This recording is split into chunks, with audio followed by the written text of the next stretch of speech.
Okay. Buckeye Nation tuning in. Bryce Underwood just committed. We're going to talk about that. We're going to talk about Ohio State, Indiana as well.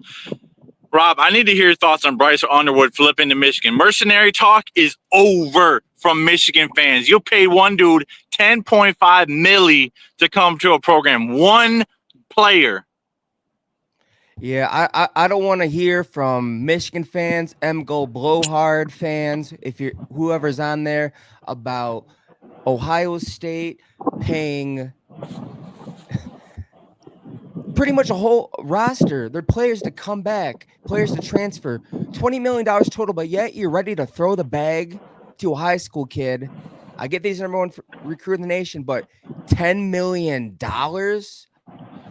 I don't want to hear anything about mercenary. I don't want to hear anything about how Ohio State's culture is broken. They're just paying for players. What you just did, let me put it in perspective.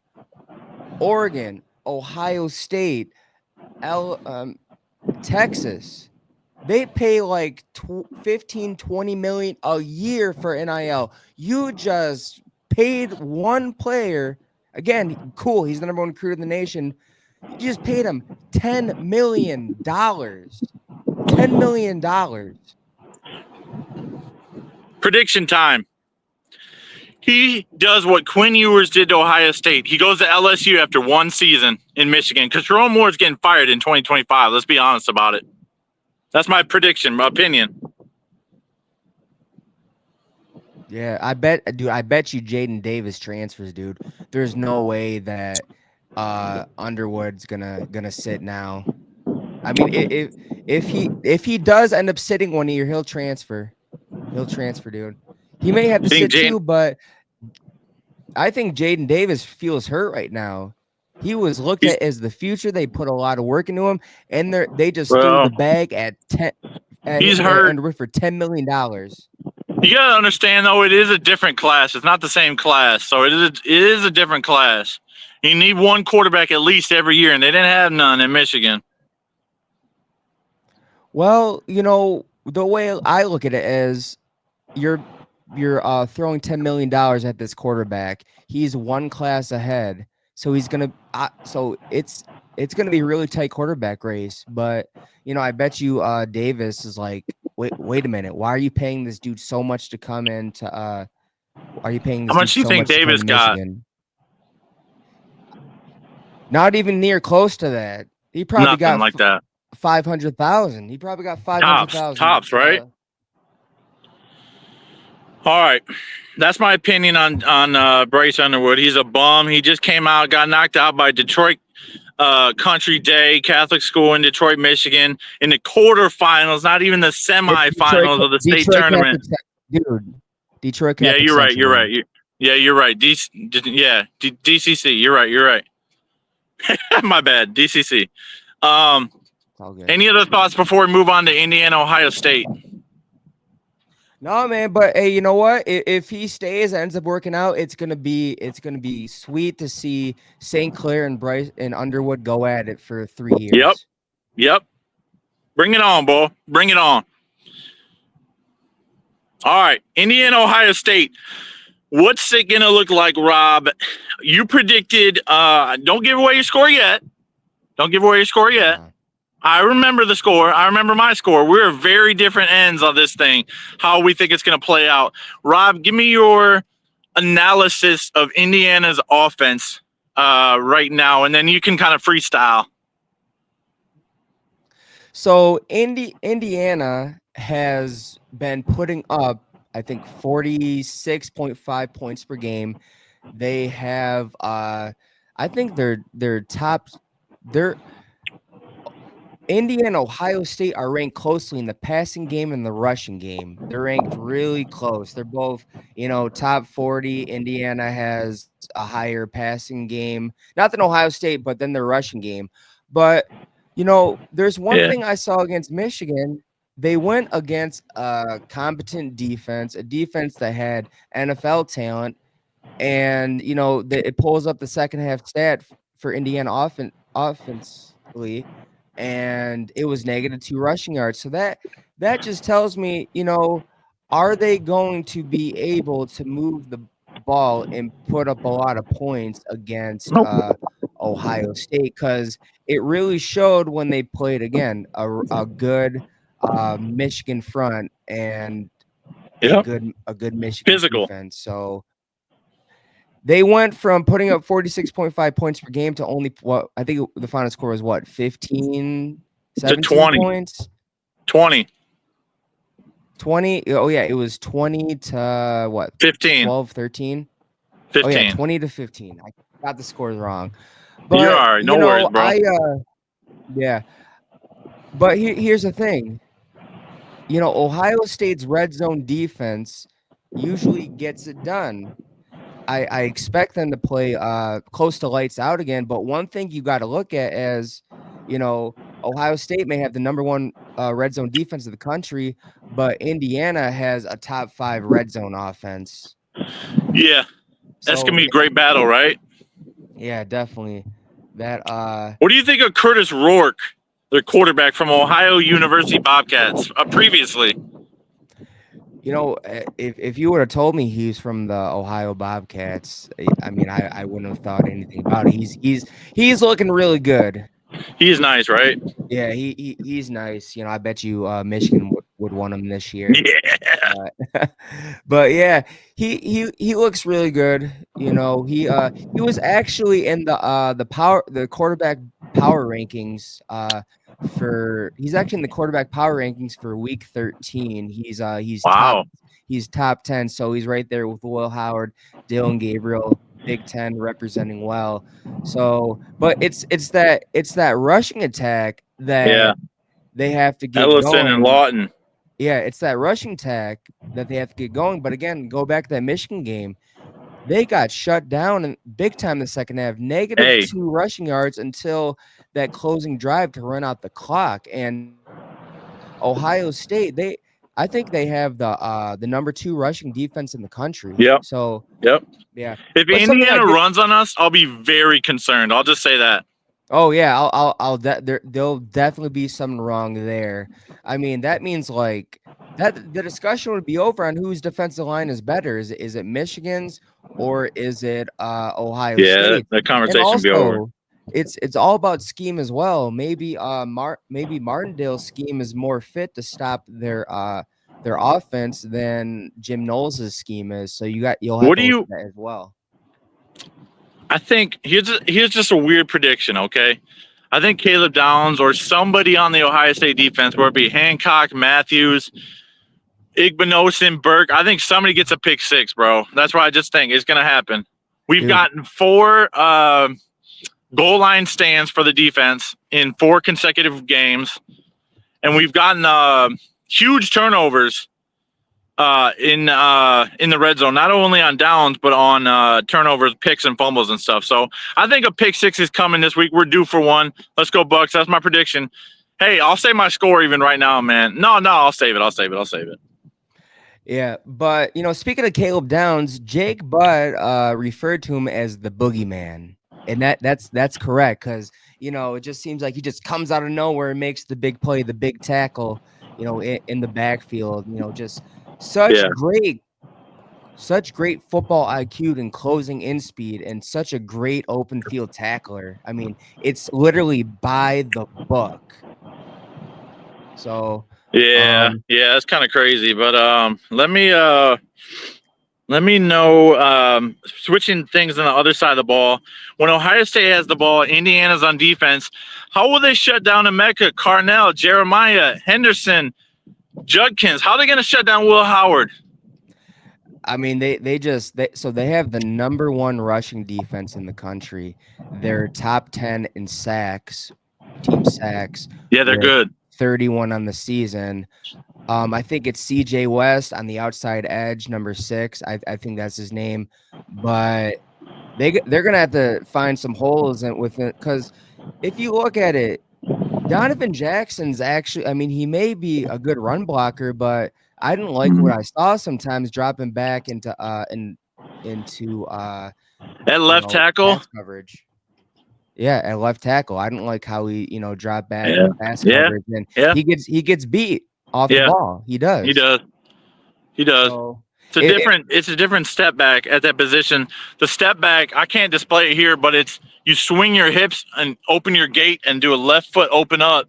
That's your first step as a left tackle. As a guard, your first step is forward. That's a really different position, but he'll get better. Yeah, and another thing is like as soon as the edge like dips the shoulder and gets in like inside Dips the it. outside Dips shoulder, it. it's over, man. It's That's got to over. be coached out of him, right? Yeah. Yeah. What do you think about Hintzman moving over to center since Seth McLaughlin's injured now? Give me your thoughts on that. That's a big development, bro. I was hoping that seeing that everything worked out great the last 2 weeks with the run game against Penn State, putting up 180 yards against a top 10 rush defense, and then the run game got going against Northwestern. Though it's not an eye test for is this run game established? Is the O-line intact now? But I mean, you don't break a good thing. You could have kept Hinsman right by Jackson. You could have, right? You could have put Padilla. Is that his name, Padilla? I think so. Anthony Padilla, I think. No, that's the other guy, Anthony Savard. Yeah. Searbold, yeah. Searbold. I think it's Joe Padilla. Yeah. Okay. Yeah. You got it. I think they should have left Hinsman at guard and put Joe Padilla in the. But here's the thing, though. I can see why Day made that decision. The center is a really crucial part of that offense, especially when you play in a pro offense, mostly shotgun. You need someone who can officially snap the ball. You can't. This is not a game to guess if they're gonna be efficient in that area. Time, especially against this rush defense, time is everything. If you notice that cost Alabama against Michigan. I mean, I hate to trash McLaughlin, man, but that takes you got to go like that and bring it back. That takes at least 1 or 2 seconds, and that's very. You know what's funny? I haven't seen him do that at Ohio State this year. Maybe one snap was bad. Maybe one, just one. Yeah, but So you're not confident with Hintzman at center, or you are? Because he did start 12 games last year for us at center. I'm confident with Hintzman at center. I don't know about that. What's his name? I'm not confident either. Searbold. Yeah, I don't know who he is. I've never seen him at all. I don't like it, bro. I don't like it. I wanted Luke Montgomery to start at left guard. Why isn't Luke Montgomery starting at left guard? I don't know. I wish I knew. So from what I read in the article, it's that they had enough confidence in that guy. So, well, hey, if that's the answer, then I'm okay with it then, I guess. But, going back to that offensive defense side of the ball, let's talk about Indiana's defense. Yeah, let's talk about it. They have the number 2 total defense in the country, and they have the number 1 total rush defense in the country. Top 10 in team sacks, 31. I didn't look up pass defense, but, I mean, it seems like they're really good at getting to the quarterback, but how many of efficient offenses have they played this season? That's what I'm looking at as well. Like, which team actually was able to march down the field consistently and score points? Yeah. I mean, Michigan, no. Michigan State, no. No. Nebraska, they just gave up. Definitely not Nebraska. 56-7. So, just looking, it will be a big test for Indiana. It will be a big test. I'm getting a lot of flack on TikTok about my post about Indiana maybe 10-0, but they haven't played anybody. They haven't been battle tested. Hey, they haven't. And here's my thoughts on what happened against Michigan as well. They've never been in a close game scenario towards the end of the game. So it seemed like they were kind of like in panic mode. They were trying to collect themselves. But Michigan was that bad on offense. They were that poor, right? Yeah. Score prediction time, bro. Unless you got some other thoughts on this game before I'd like to give my prediction, but if you want to hold off, you can hold off. Yeah. So here's another thing. We've had plenty of games under Urban Meyer where they just came out swinging from start to end. The Yeah. Nebraska game, the Michigan game in 2018, they just came out pissed off and just wanted to play out of their minds and get up early and go home. I think this is where we need to see a change. Ryan Day. Ryan Day's made a lot of good decisions. He's gone for it more than ever on fourth down because he knows what it takes to win the big games. So this is another page I want to see turned in Ryan Day's coaching book. Like, get your team fired up, let them know what's on the line, tell them you either punch them in the mouth first, or you're gonna get punched in the mouth and you're not gonna like it. Because Curt Cignetti is not gonna mess around. We know that he is a leader of men. He's a good coach, and he's gonna have them mentally ready and physically. Hey Ryan, there's 4 quarters of football, not just 3. Yeah, none of this. Okay, let's figure it out in the first quarter. We don't have that. This is a top 5 matchup for a second spot in the Big Ten title game. Oregon's already locked it up. That's done. This is for the second spot. Both teams control their own destiny, especially against Indiana. I don't see them losing. Against Purdue. They play Purdue in the next season. That's not going to happen. Why do you think we start so slowly? I honestly cannot tell you. Pisses me off. Again, that's all about coaching. That's all about prepping the team mentally to let them know that, hey, like, if we lose, there goes maybe 2 of our goals because we might not even make the playoffs. I just had an epiphany. Maybe this is why. Is Ryan Day too emotional? And then once Ohio State settles into the game and calms down, then they start playing better? Is he too emotional at the skull session and in the locker room pregame? I don't know, man. That team, I'm sorry, but Ohio State players sometimes are way too nice. I've never seen them play angry. The defense who I've seen play angry this season is Georgia's defense. Say what you want about it, Peter, but Georgia's defense plays lights out. They played angry. Not for Texas. 4 quarters, though. Against Texas, they did. Well, that's one game. That's one game. They played against the number 1. All I'm saying, Peter, is that Ohio State players are way too nice sometimes. We don't have any killers out there. We don't have any we don't have anybody who just plays out of their mind. Our edges, dude, it looks like I think Caleb Downs does.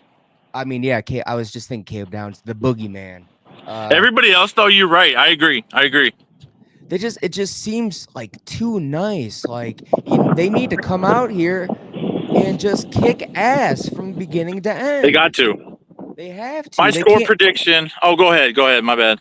They can't just sit back and wait for opportunities. Like, they just can't. Actually, no. They can't just sit back and be chill about this game. Like, I want to see Ohio State go up early and make a freaking statement. I've just never seen it. What games have we seen under Ryan Day where they've actually made a statement? Not even against Marshall this year. We were losing to Marshall, weren't we? Yeah, at one point. I've never seen it. All right, man. 45-20 is my score prediction. Ohio State's going to win this, but Indiana scores the first 10 points. Yeah. I forgot my score. Was it like 31-24 you told me? Yeah, 31-24. So I see the same thing, Peter. I see them, slow start, making their adjustments, and then just, pedal the metal. So I think Indiana gets the ball first if they do, and they score on their first possession, a touchdown, not a field goal. Yeah. And Buckeye Nation starts to get nervous. Yeah, definitely, man. Definitely. We'll see all the posts on Facebook. We'll see 11 Warriors and you know what? All the doom and gloom. It'll play out a lot like Penn State. They score the first 10, then Ohio State. I think Ohio State rolls, but you think it'll be a little tighter, and it might be. I might be totally off base, but based on everybody's predictions last night, Justin thought 31-17, I think it was. And I think Ohio State's going to win this thing pretty handily, pretty easily towards the fourth quarter. Now, it'll be close midway through the third, and maybe at the end of the third entering the fourth quarter, but then Ohio State shuts them out in the fourth quarter, 21-0. 21 unanswered points in the fourth for Ohio State. In my humble opinion, Curtis Rourke has a big day, big numbers, but then he throws a pick six in the game, just landslides from there. Yeah. I mean, like, again, like, you go back to that Michigan game, you see that there was a talent separation in terms of Indiana's offense and Michigan's defense. And there's a lot of NFL talent on Ohio State's defense. So, Curt Cignetti is going to have to call a perfect game plan. Yeah. Throw some counter punches. They had 2 weeks to prepare, though. So, hey. I mean, he's going to have a lot of things up his sleeve. He's going to have a lot of tricks. Trick play. Be ready for the flea flicker. Be ready for the end arounds, the reverses, double reverses, triple reverse. Here's the thing, Peter. Here's what I'm expecting. They really watched that Oregon tape. They saw that, Burke and Igbinosun are vulnerable. He probably knows that Igbinosun has been penalized a lot. And he probably watched that Northwestern and Ohio State game and thought, Northwestern just completely dominated the time possession and kept Ohio State to like 7 points. Yeah. So these probably looking at those games thinking, okay, attack their corners, get the ball out quick, and let's control the time of possession. Control the time of possession. Ohio State's going to win, though, right? 31-24? You know what? I'm keeping my prediction, man. The revenge. We go with Oregon. Rolling all the way to Oregon. Awesome. So. All right, man. Well, that's going to do it unless you have one more quick comment for Ryan Day. They better be fired up. That's all I got to say. That's my final comment. Come up fired up, daggone it. For once, come up fired up. Yeah, man. I mean, like, Ryan Day's he's a good coach, great offensive mind. But I'm just looking for this needs to be a big statement game. Like, stop disrespecting us. We're not playing around, because if not, like, his seat will be really hot if he loses this game. Well, here's the thing. I will have doubt. And pretty much it's just like, is this dude a leader of men? Because we see Dan Lanning is a leader of men. Curt Cignetti's a leader of men. Jim Harbaugh's a leader of men. Kirby Smart is a leader of men. He's a good football coach. I wouldn't say leader of men. In terms of being a football coach. Yeah, that's it. Only football coach. He don't care about character one bit. Urban Meyer, he's a leader of men on the football field. I'm talking about the football field, man. I'm talking about the football field. Dude, don't. I am too. Discipline's a part of it. Urban had no discipline in his own life. I'm talking about the football field, man. Me too. Discipline shows up, and lack of discipline shows up on the football field. I'm just saying, man. He has 3 national titles. One should have had 7. Whatever, man. You get my point, dude. Don't ruin it, man. Should have had 7. Should have had 2 at Ohio State for dang sure. He had 2 at Florida in less time. Yeah, I mean. All right, that's all I got to say on that one. Urban hate. Leave it at the window. But yeah, man, I'm gonna hop off. But go Bucks and God bless. We'll see you on the next one. OH. IO. We'll see ya. Go Bucks.